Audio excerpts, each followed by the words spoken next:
but at the same time, I don't know if there just weren't other people around to listen to or what, but, you know, for them being a more traditional indie rock band, it's interesting that, you know, more people didn't sort of go off of there, because it wasn't until years later that Harry and the Potters did it, and they don't really claim that, you know, it was Switchblade Kittens that influenced them to do that. So I wonder if sometimes there's going to be just a very separate incident, and then sometimes where it's just going to completely make things explode.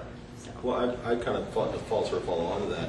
I kind of almost wondered what the reaction of something like that is going to be from the artist standpoint of putting something out there that's this sort of nerdy thing, and then having people embrace it and kind of have that artistic license to be like, oh, well, I can do kind of more of this stuff, and you know, I can, you know, I don't have to be the cool guy, you know, all the time as a musician.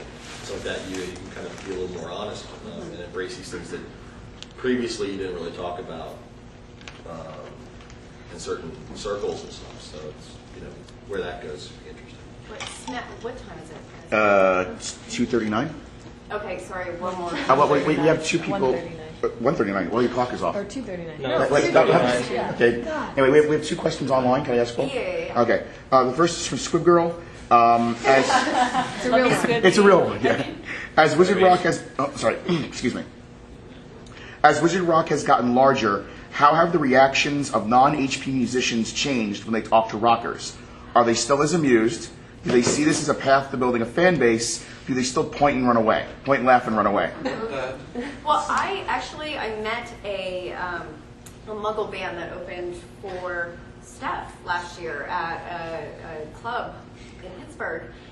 And the guy, once he found out that he was opening for a Wizard Rock band, he wrote a Wizard Rock song. And I mean, the guy's he's kind of weird. His name is MC Mystery.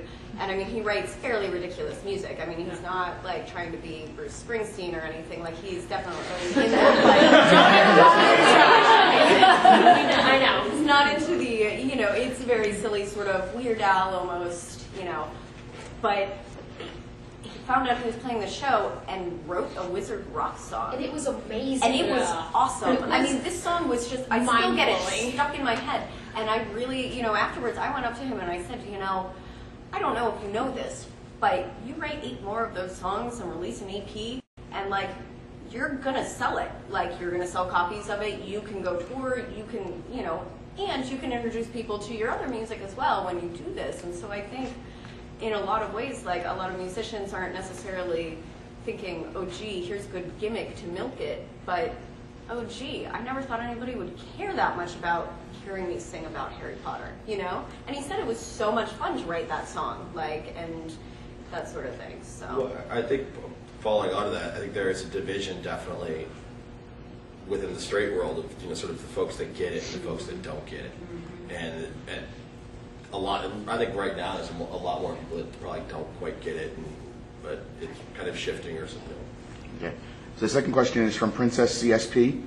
All the focus seems to be expanding to other fandoms, but do any of them, I guess the Wizard Rockers, have active plans to try to bring their music to HP fans who still don't know about Wizard Rock, or is this an old concept to them?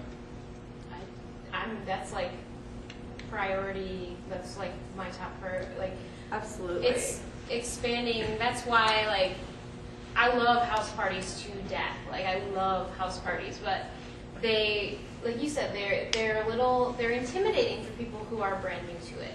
So, like, every library show, every just like out, you know, library, bookstore, venue show is a chance to bring even 3 to 5 more people in.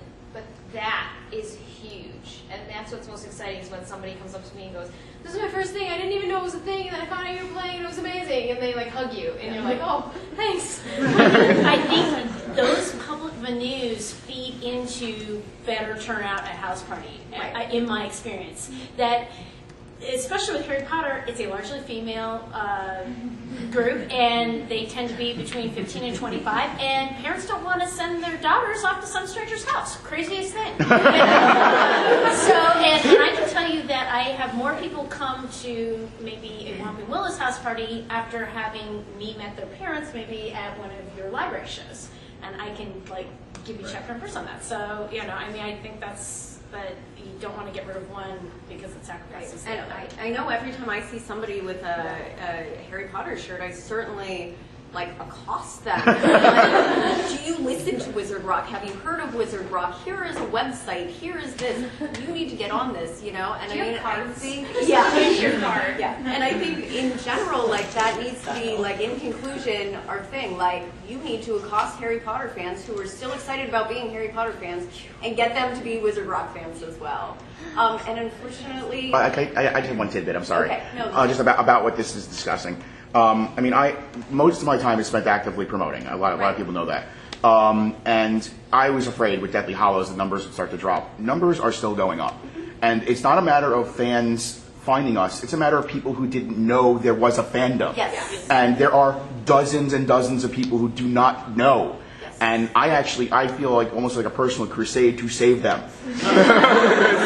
It's like, you poor souls, there is a place for you. Yeah. I was that person. I went zero to fandom in 2 months. And it was just a shock to see all of that. So yeah, that really is. And even with no more canon, when they find us, it's instant conversion. Yeah. It's incredible. Because there's no more canon.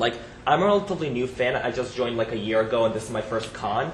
And back in 2007, I was perfectly content to just sit on the leaky lounge and dissect the books, days on end. Poor lost soul. Yeah, but since we can't really dissect them and glean that much, about what's going to happen, I've turned to the real life fandom, and now I go to Wizard Rock shows. I play Quidditch and stuff. It's more fun, isn't it? Yeah. Well, we're happy to have you. Thank you so much.